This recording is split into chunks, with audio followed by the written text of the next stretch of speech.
Good morning, everybody. Thank you so much for joining us so early in the day, and welcome to today's webinar, The Market's Return on Investment of Organic Transition for Grain Farmers.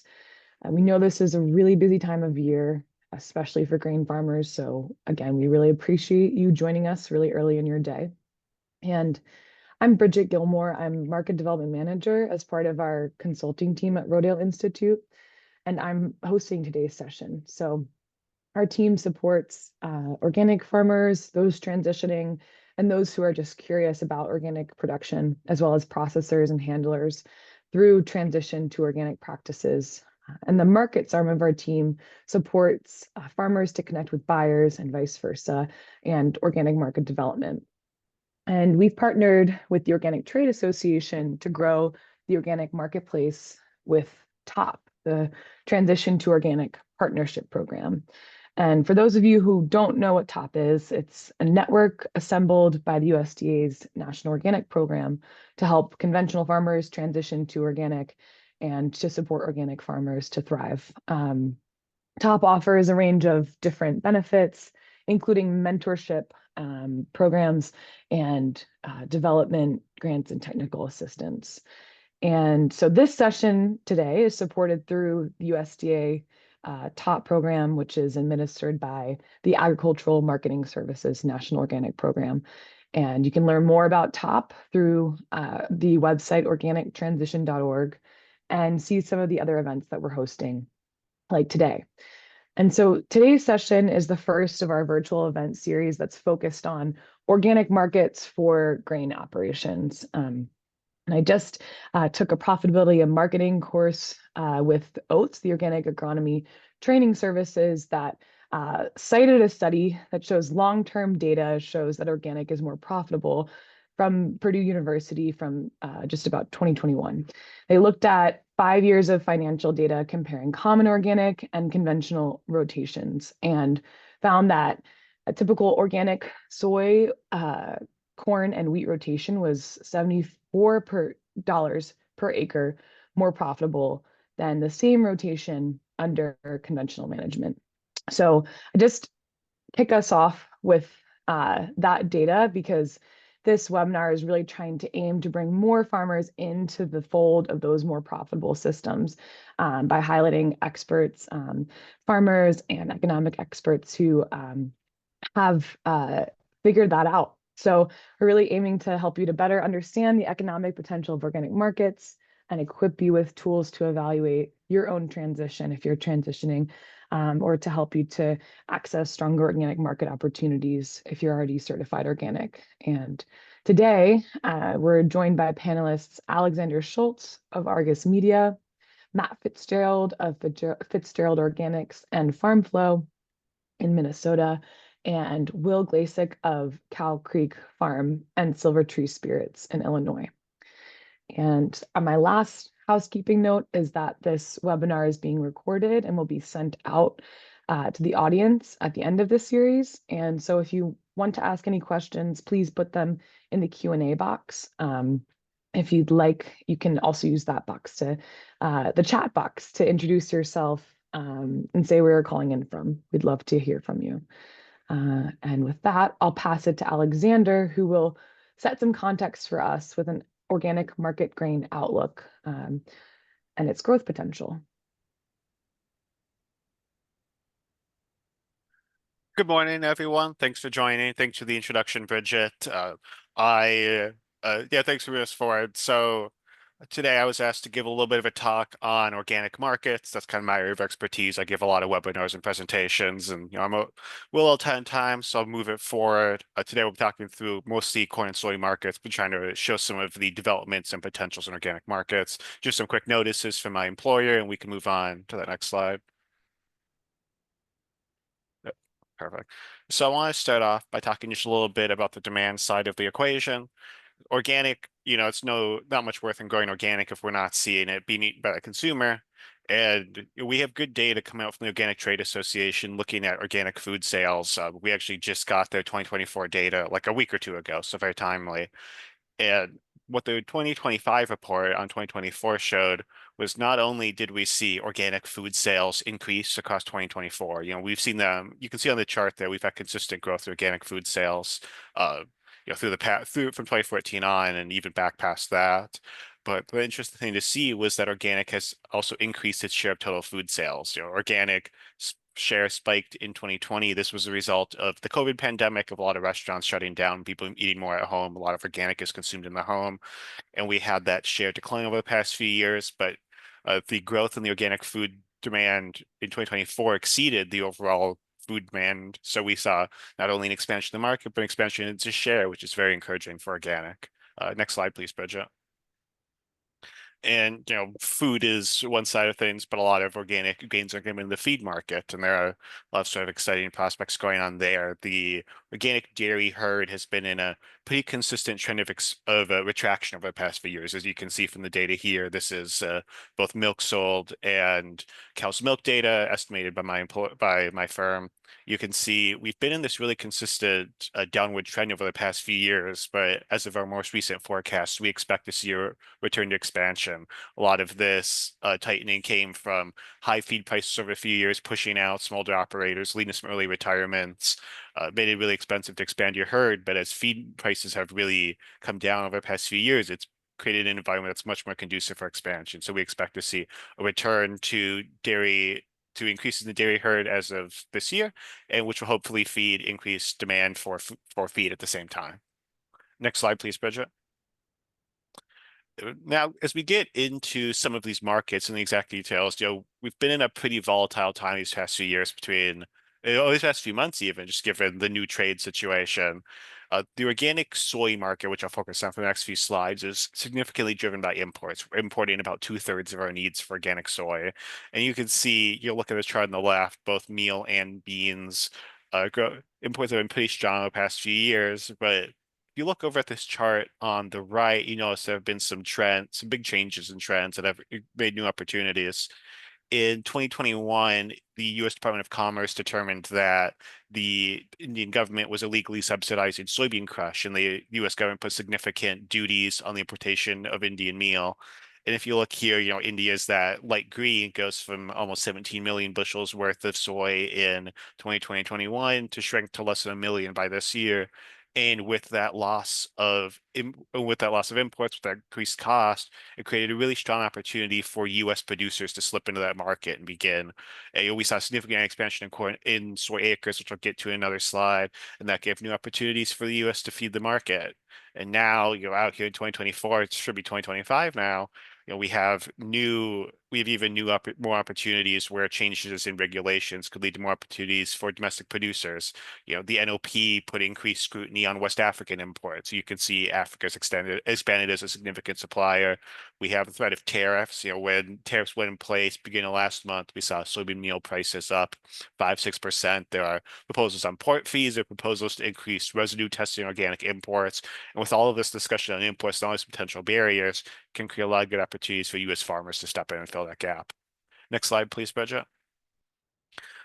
When we did see that loss of Indian supply in 2021, the U.S. farmer responded by significantly increasing organic soybean acres to make up for that lost production. We just between 2021 and 2022, we saw 118,000 acres added, a quite significant expansion you can see here, and production expanded as a result. The U.S. put itself significantly expanded organic soy production, as well as stocks. That production has come off as we've seen imports normalize a little bit. But like I mentioned that last slide, when we talk about the threat of new policy changes that could affect imports, that could have new opportunities for U.S. farmers to meet soy demand in the United States. Next slide, please, Bridget.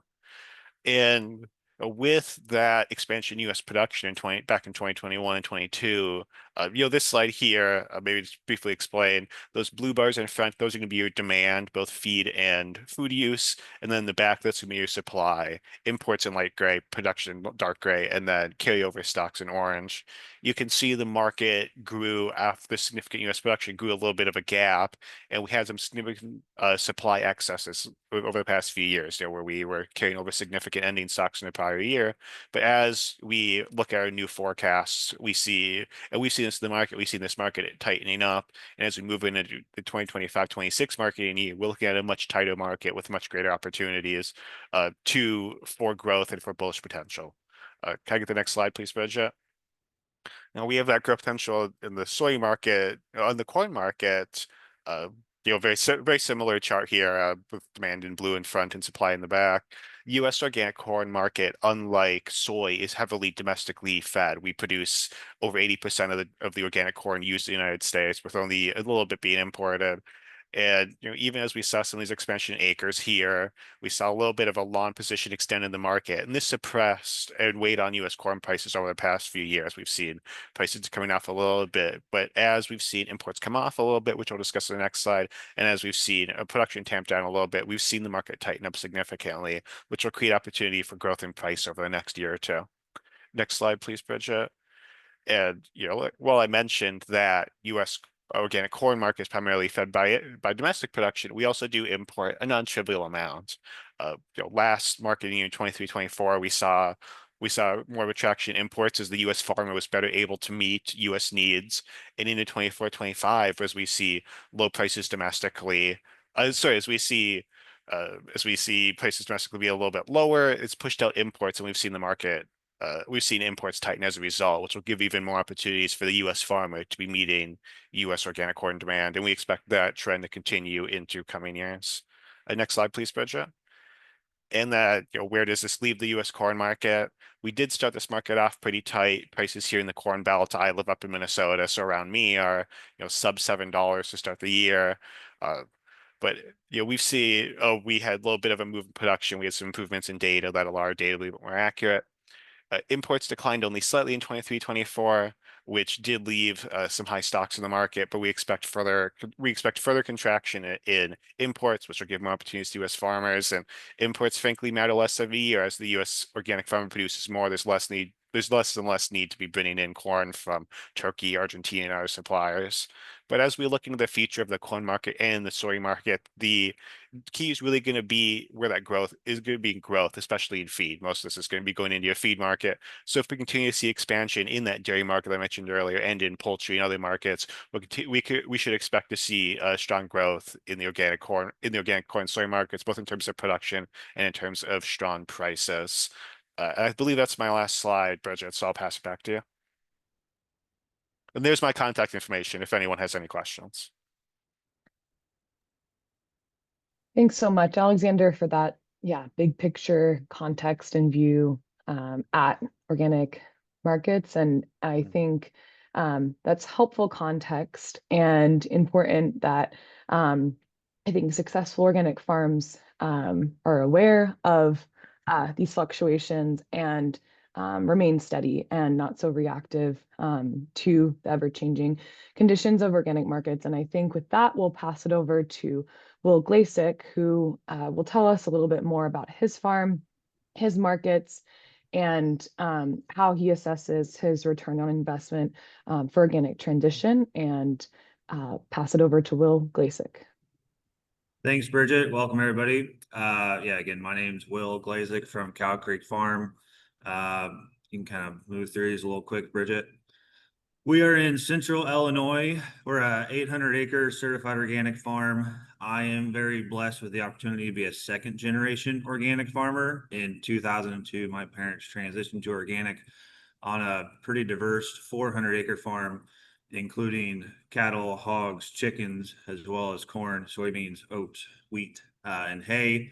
Then when my siblings and I wanted to come back into the operation, we had to look for our own markets and way to bring in revenue. So we started a distillery, as well as selling grain to other distilleries, breweries, flour mills, value-added markets, and expanded the acres a little bit.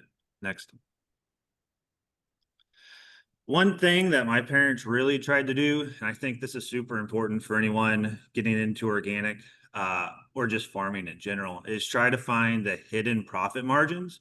That's where things like cattle in the distillery can be really helpful. Is anytime we're selling a value-added product, there's going to be some kind of waste in that, whether that's clean out, or not the best crop, we can use that as livestock feed. We can use that as fertilizer. A nice example here is with thin oats. So when we sell oats to the flour mill, they run those through a steam flaker. The steam flaker needs a very specific size. So we run it through a cleaner, a sizer, to get the middles out. Now the fats we use at the distillery, the mids go for oatmeal, but the thins are still good germination. And we've been using those as aerial cover crop seeds. So we can sell those to a drone or an airplane. They like it because they get more seeds per pound. So they can cover more acres on the same weight. Next, Bridget.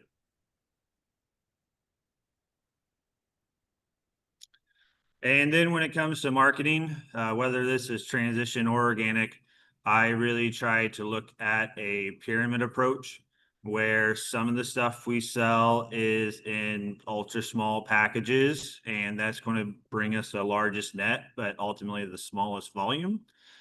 And then, or that could be, ground grain at a farmer's market into 1 pound packages. And then you get into the business to business, the mini bulk side. This is a nice sweet spot where you can get quite good margins, but it is a lot of effort and a lot of work. The food grade bulk market is a way to move larger volumes. And then ultimately the feed grade organic market is where you can move the largest volume. And on a landscape scale, have the most impact, but it's definitely going to be the lowest net return back to the operation. Another thing that I see as people move into organic is they are seeking the higher prices, but aren't always willing to put in the effort to respect the quality that is associated with the premium.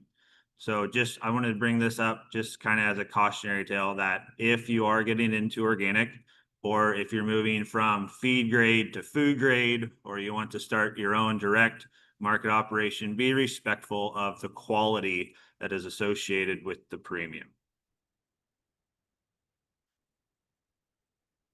And then another just thing that seems kind of obvious is to start slow or start simple and grow slowly. It can be very profitable and is a lot of fun. It's an exciting venture to get into organic.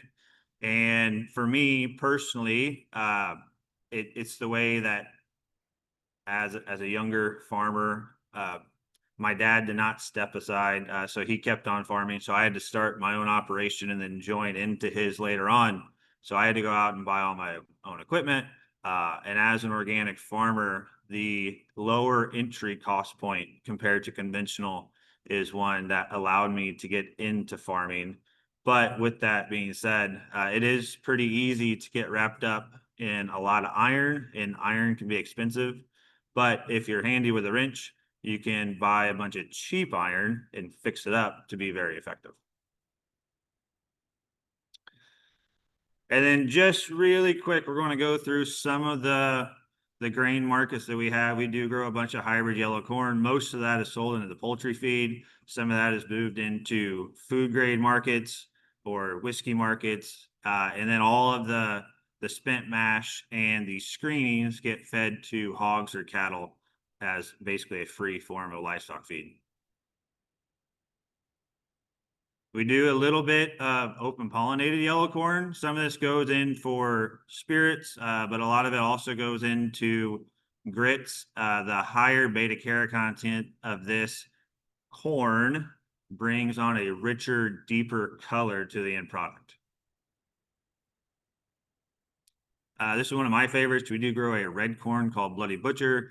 This is a line it came from the late 1800s, but I've been breeding it on our farm for about 10 years now. And just a fun little fact about this. So our little town, I usually grow about 40 acres and I get about 150,000 pounds. 1 pound of corn makes 2.5 pounds of masa. Each tortilla can make weighs about 2 ounces. So on the 40 acres of corn, I can give all of U of I campus 4 tacos. And that's just kind of a fun little thing. I really enjoy raising food for people.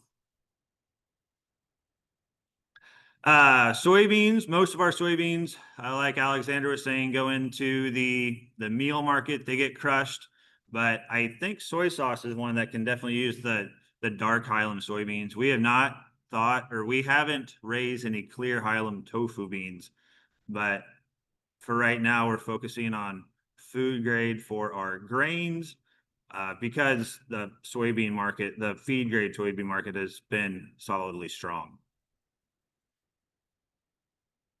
And then wheat. Usually the soft red wheat markets are finicky. They're attached to corn, and still most of our wheat goes into poultry feed. Like I said, on that pyramid, you have the largest volume can go into the feed market, but we do sell quite a bit into wheat beers, as well as some of our spirits. This is most of our rye that we grow goes into spirits production. There's a strong demand for rye, although some of it does go for cover crop seed. And then oats. Oats are around here in the central Midwest. There is a very low demand for oats, and it's hard for us to hit the test weights that some of the northern areas can get. So there's a weak demand for oats on a bulk market, but we do a very strong cover crop business selling oats to other farmers and cover crop applicators.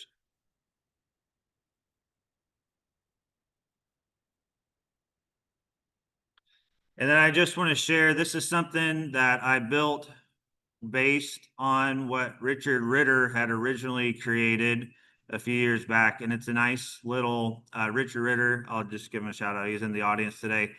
He is a banker here in Illinois and works with a lot of organic farmers. This is a cost breakdown, profit loss analysis of different operations. And it's one that you can update from time to time and try to look at profitability. One thing I do believe, and I'm guilty of this myself, is I grossly undervalue my own labor and a lot of the other things associated with an operation. And this really helps focus my head around different things so that I don't miss out on some of the expenses that generally get overlooked.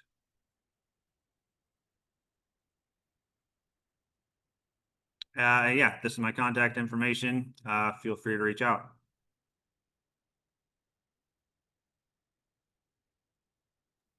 Thanks so much, Will.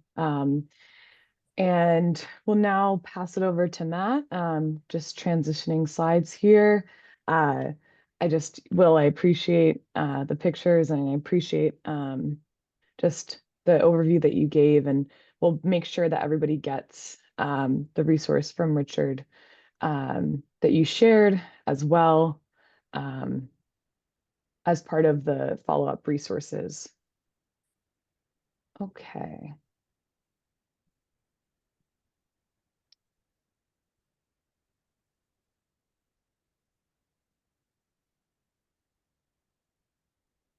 One moment, please. Let's see.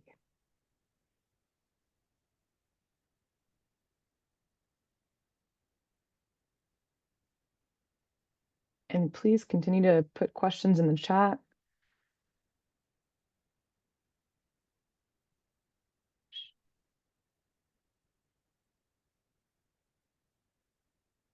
All right. How does that look? Great. Thanks, All Bridget. right. Thanks, Matt.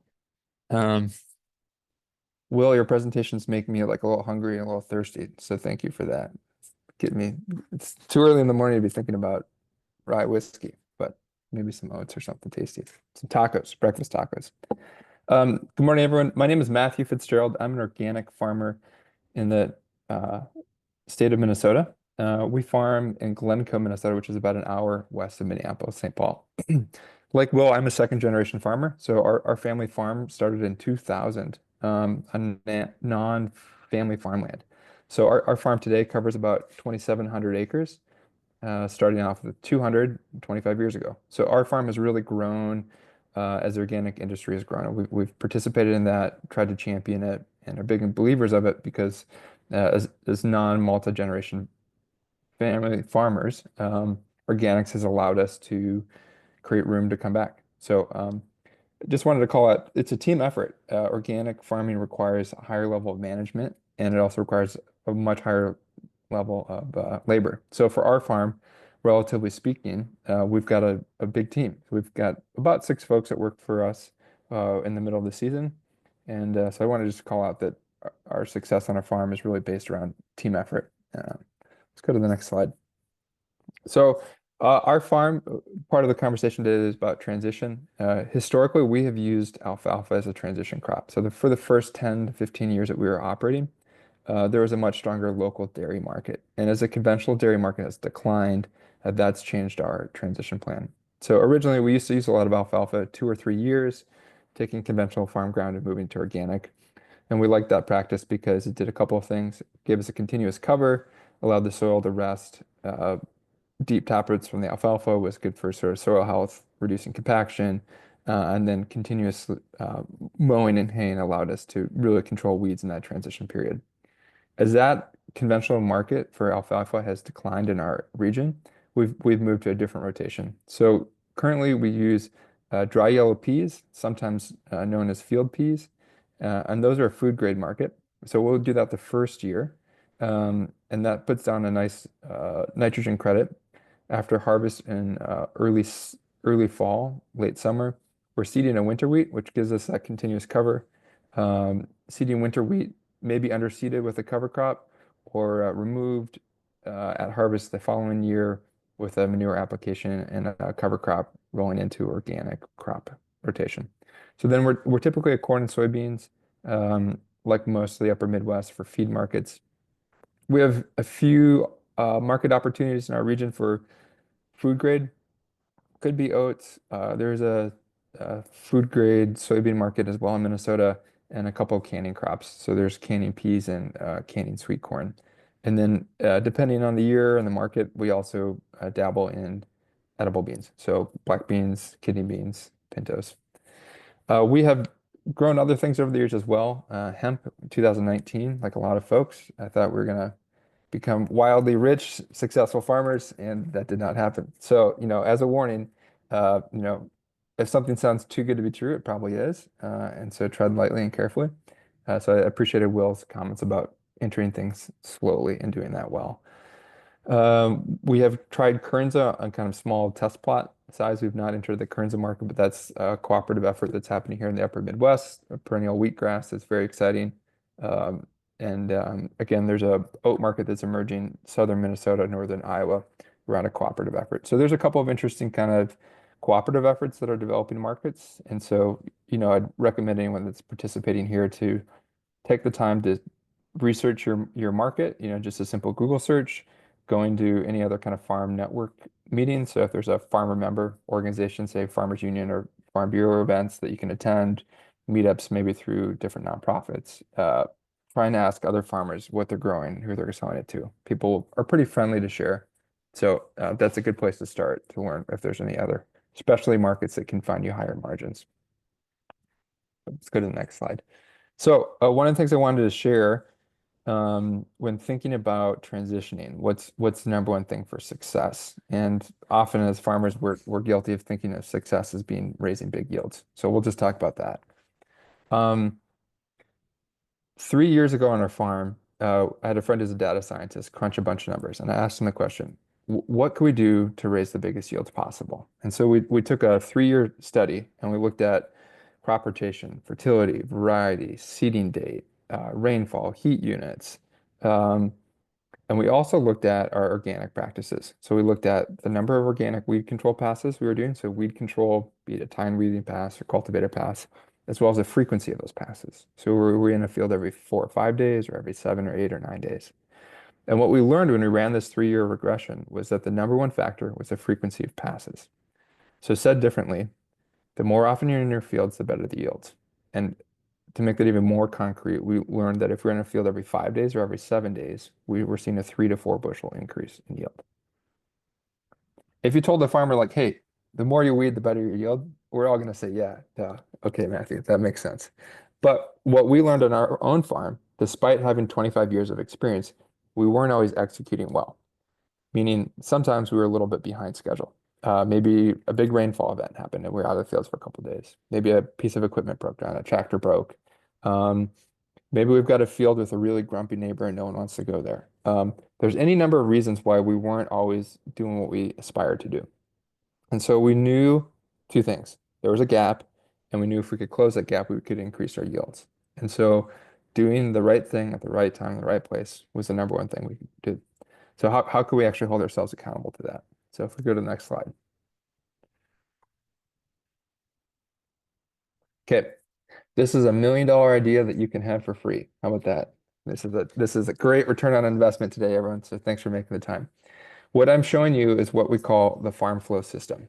Basically, it's a giant Gantt chart or project management, or there's lots of different kind of technical terms in manufacturing. But what we're looking at is a giant whiteboard, magnetic whiteboard. And top to bottom in these rows are field locations. So we've called out our fields by crop. So blue represents corn, pink here is soybeans, we've got wheat and peas. And then left to right is just individual days. And then you can see all these little color magnets. Those color magnets are the passes, the visual representation of that work that we talked about, that insight. And so black magnets here represent tillage passes, green are planting, blue is tine weeding, orange is rotary hoeing, cultivating, flame weeding, so on and so forth. What you can see here really quickly, just by squinting, is the density of the work occurring, this frequency of passes. This is 2024, and so as you can see here, there are these big gaps, despite knowing that we needed to be in the fields. And that's because it was raining all the time here in Minnesota last year. So we've written in by hand, like rainfalls by location. And so what we could do every morning when we walked into the farm shop was say, if we can only do 2 or 3 things today, what is the most important thing to do? And this helped us prioritize work, organize a team, get motivated, push hard when we needed to push hard, or sit back if we had the opportunity to. And so this concept we introduced 2 and a half years ago. And when we brought farm flow to our farm, we had the best yields ever. And so what happened was we could really quickly decide what would need to be done. The whole team understood what their individual role was and how they were contributing, and we could switch things around. As we start the season, this board is completely empty, and then we slowly fill it in over time, slapping on magnets as work gets done. One other thing I'll just call out here. So you can see I've got big magnets and then little magnets down at the bottom. The little magnets are kind of push pins, like a tack pin. We put those on for planned activities. So say today's May 7th, you might have an idea of what kind of work you want to do over the next 3-4 days. You'll use these small pins to place future activity and then switch them to big pins when you get the work done, so that you can kind of play around between what's happening and what do you think needs to happen. So this is a concept called farm flow, and we're doing a couple of things. This whiteboard is totally free and available, and I'll share the website afterwards. But there's a DIY kit. So if you want to build your own farm flow board, I've got a downloadable PDF with instructions, materials, how to build it, how to use it. I'd love for people to try it out. I've got farmers Minnesota, Illinois, Nebraska. I've got a farmer in Denmark that's trying it out. So the farm flow concept is free and available to anybody. If you're really techie, I also have the software available free on GitHub. So there's a really basic version that you can run your own instance and server. If those words don't mean anything to you, they didn't mean anything to me either. So, but if you're techie, you can find that on our website as well. Finally, we're turning this thing into an app. And here's why. Because a lot of the concepts that were happening on this board are relevant in such a way that you might want a digital version. So for example, rather than writing in the rainfall every day, wouldn't it be nice if it could just auto-populate? Imagine that your certifier is coming to do your inspection and you need to pull up your field logs. If you could just hit an export report and say, boom, we need to show all the work we did in all our fields. Here's an Excel spreadsheet or a PDF with all the records. That's done. Maybe you need a reminder that you've got fields that you're transitioning. So you've got to have a clean out record between your field cultivator or your planter. The app will automatically remind you to do those cleanout logs. The last part is standard operating procedures. So all of us have special ways of doing things. The ways that I set a rotary hoe in my field might be different than the way that Will does or that Bridget does on her farm. So we're building a tool where you can create little standard operating procedures, meaning individual little records about how to set your machine. Maybe you learned this year, hey, let's set our cultivator at this angle and go 4.5 miles an hour with these shovels. And then later in the season, let's go a little faster and change the shovels or change the angle. We want to help you capture those insights and then repeat them, even if it's for your own benefit or in time, you might be at a conference sitting around, swapping ideas or leaning on the tailgate and be able to share, Will's got the same cultivator as I do, and he's describing how he's got it set up. He can share that SOP with me so we can kind of socialize the practices back and forth. So that's the vision for Farm Flow. I'm super excited about it. It's been very impactful for our farm, and we're trying to spread the word. So you can go to tryfarmflow.com. There's a free download. There's also the link to the GitHub, which is for running the software on open source. And then we're building a fancy, shiny version. It's still going to be affordable. It's for farmers, built by farmers. So far, it's been grant funded. So we're looking for 3 to 4 folks to try it out this season. We'll get you onboarded. We'll get you set up. But we're looking for beta testers to try it out, give us feedback, and we're going to try and make a really, really relevant piece of software for organic farmers. So if you take away anything from my conversation today, it's that intensive management, doing the right thing at the right place at the right time is what's going to help you be successful in that transition. So thank you very much.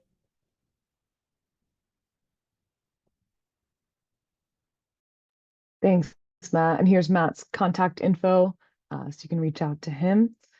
And yeah, what an awesome tool to support with organization and efficiency. And I will be addressing some questions that are in the chat, but I want to continue on that thread first, just for Will or Matt. Are there any other tools that you think that you have used, maybe data or reports, that have really helped you in evaluating your economic case for a transition? So just want to give space for anything else that you've found valuable in the process. Well, I feel like I've been talking. I'm going to let you go first. Yeah, so we use Google Maps, Google Maps to track all of our stuff, and it's a little clunky, but it does kind of work, and everybody can have access on their phone. So that's just a quick and dirty way. We used to keep notes in our pockets, and those would always get lost, and the inspector hated it. But when it comes to transition, kind of to echo what Matt was talking about, we've always transitioned with wheat and non-GMO soybeans. I just keep thinking about it. We're in a very good area for what we're doing with access to non-GMO markets for transition, as well as being centrally located, the bunch of big cities, and there's a growing organic market around here. But when it comes to the transition, I think that's a nice time to start working on your SOPs and record keeping, because it's really going to be necessary once you get into a certified organic operation.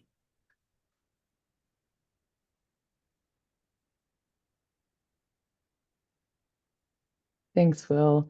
Okay, I'll open up a question. We have one question in the chat, and anybody who's in the audience, please feel free to add more. If there are any questions that we don't get to today, we'll be following up in our third webinar in the series, which is focused on an open Q&A for open dialogue. So the question is, how do you adjust for organic fertilizer application versus using cheaper inputs like manure? Do you have any agronomists recommendations who have suggestions? It's the second part of the question. I might just jump in. We've in our context, I think there's like 4 or 5 organic farmers in the county, and there's 400 conventional farmers. So there's just not a good ratio in terms of service providers, say agronomists who understand organic. So we've over the years hired different, cooperative or local or independent agronomists in our really close area, and got kind of mixed results, which is to say, like, they're not necessarily trained to think about the challenges or insights or trade-offs that we're looking at when we're making input decisions. So what we found is kind of a mix of like farmer to farmer agronomy. Talking to my neighbors who are organic, and just comparing notes is probably one of the most effective ways to weigh those decisions about trade-offs and inputs, comparing like what's your rate, what's your source. There are, other agronomists in the broader area. So let's say I go outside of a 50-mile radius. There's a couple of folks that specialize in organics that we can lean on, and we've brought in a kind of case by case situations. So that's how we've approached it. A little bit of trial and error, a little bit of farmer to farmer, and then if we really need help, we're probably having to seek it out a little bit further. We run a pretty low input operation, or at least minimal input. So we focus on having a longer rotation with integrated livestock, and trying to recycle as much as we can coming off the farm. In the comment here, Jack's asking if organic markets are recession proof, and they're absolutely not. And with the low input system, that we're not expecting super high yields, but we are hitting good profitabilities. And in that situation, we can be profitable even in conventional markets under our current operation. But again, we're not hitting very impressive yields, but we are being profitable. That's a great Thanks. comment. I think I'd seen a question in the chat about yields are not the same as profit, and I think that's a great question. One of the ways that we manage for those costs, that tighter frequency is like, some of our tractors are old, uh, and the cost per hour to run that thing is just diesel, basically. And then we think about right sizing equipment so that like when that person's running the machine and they're in the field, it's like the most effective.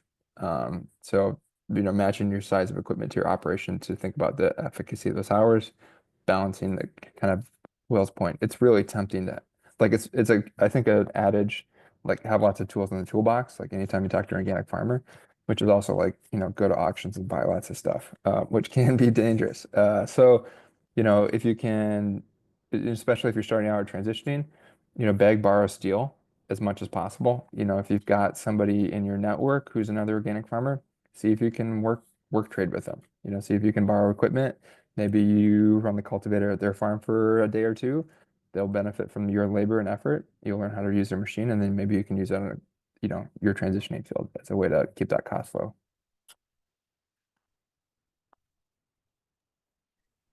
I do see some more questions in the chat. So we have the Q&A box in the chat, and this one I'll kick off to Alexander, and Will and Matt, please jump in. But the question is, do you think that the continued low trends for organic grain prices and where current prices are sustainable and profitable? So can you speak to that? Well, as you can see, some of the slides I showed for the past few years, we were in a net long position in net corn and soy, and the wheat market's a little more complicated because we that separately. And I would say there was certainly at least like an 18 to 2 year period where for a lot of farmers, those prices weren't going to be long-term sustainable. But as we've seen these markets tighten up recently, the soy markets, domestic soy markets are a little tight, corn markets are a bit out there. But as those markets have tightened, we've seen prices recover. So maybe the question is, maybe my answer is it wasn't sustainable at price 6 months ago, but I think the sort of levels these prices are likely to return to will be sustainable in the long term. Okay, And yeah. And if I Matt can, and Will, what does that mean for you? Yeah, jump in. Alex, can I ask you a question? Do you think that shortening is, driven just by like a black swan event of tariffs and cargo drying up, and that changes, like fundamentally is production increasing globally in a way Uh, that's You know, changing? there's plenty of soy out there in the world, both imported, both globally and domestically. The tightening we've seen in the U.S. has come Well, last crop, we had a lot of farmers who sold their soybeans and stored their corn. So now when you get to this part of the marketing year, a lot of farmers have already sold their soybeans. There's not a lot of it out there in the market. But there's still plenty of soy globally. There have been lots, trade has been sort of interrupted, tariffs. I've heard of a lot of delays, and that has certainly pushed up the market. But I think the US market alone, no, the US market needs soy imports to sort of function. We don't produce enough domestically, but the market is capable of finding that sort of sweet spot where we can where imports can continue to come in, but it can keep prices at levels I think are reasonable for farmers.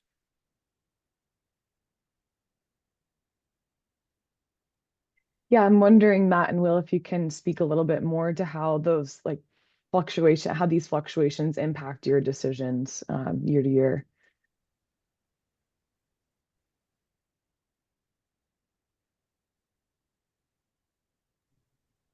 I I don't think too much about it. I think they're going to kind of ebb and flow and fluctuate.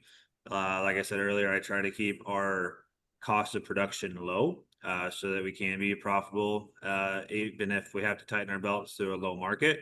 I do try to diversify my markets so that they're not as subject to the ebbs and flow of world trade.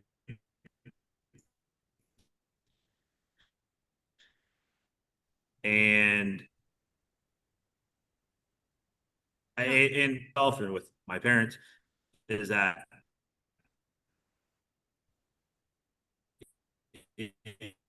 you need to stick to your rotation in an organic. Yep. Yeah, I would agree with Will's comment just about sticking to your rotation. It's difficult to jump in and out. So if you can take that, you know, 4 to 5 crop rotation, that's going to balance your risk out more. I'd say on our own farm, we are heavily into the feed grade markets just because of where we are in the upper Midwest. Most things are ending up on rail and moving out. So East Coast, West Coast. And so we certainly feel that more. And just by nature of our geography, our yields are going to be lower than, say, in Illinois or Indiana, or, we're central to northern Minnesota. So that means our top end yield production is going to be different. So we're probably feeling those low prices a little bit more painfully here in Minnesota than our friends to the south. But yeah, again, that diversification, you're fundamentally required to maintain a rotation for organic certification. So designing that rotation to either reduce your input. So if you're thinking about producing nitrogen through crop rotation, that's one way to kind of protect yourself as well as finding specialty markets. Thank you. I think just looking ahead at next week, we'll be hosting buyers who buy organic grain and hearing a little bit more about their perspectives and that angle of the supply chain. And so considering that, I just wanted to wrap up with one more question about your relationships with buyers and what you think are keys to success for strong and resilient relationships with buyers.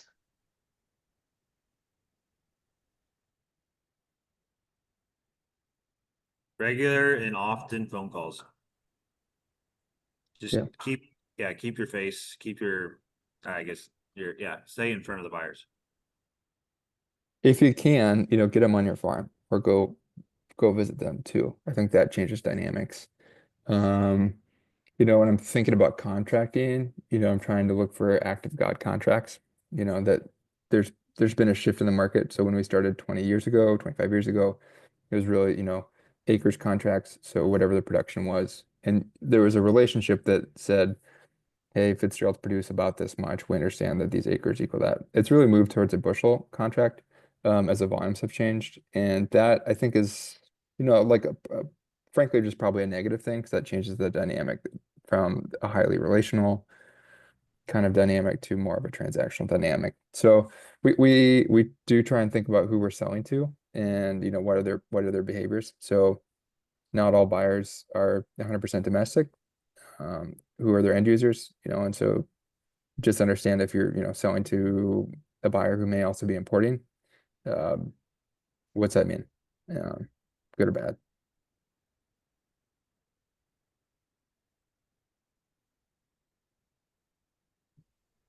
Well, Well, thank you so much, Alexander and Will and Matt.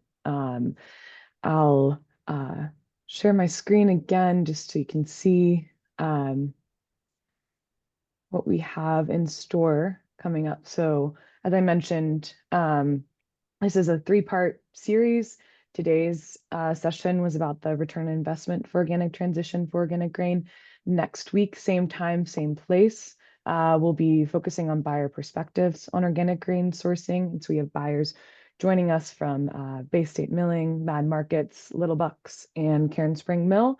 And we'll hear some of their thoughts for what makes a strong and resilient relationship and what buyers are thinking about as they're buying and contracting. And then our third session will address any remaining questions that you have. You'll have a chance to speak directly with the people who are speaking and contributing to these webinars in session 1 and session 2. So that will not be recorded and will be more open dialogue. And that will be same time on May 21st. And thank you again to our panelists and for joining. I will send out an email once these webinar series are all posted. The recorded sessions are posted online, and we'll be sharing out the resources that were referenced throughout the webinar. And if you have any questions at all, please feel free to email us. I'll mention the other series here are focused on different crop groups, so vegetables and then livestock operations and dairy operations. We had the same 3-part series for all of those. So if you know anybody who's interested, those are recorded and posted on organictransition.org as well as our website. And here's that information for the website and our email if you would like to contact us with any questions or ideas or support needs, markets@rodeleinstitute.org. Alexander, Will, Matt, any closing comments? Thank you again for your time. Thank you for having me. Happy to help. Thank you. Thanks, everyone. Have a great day.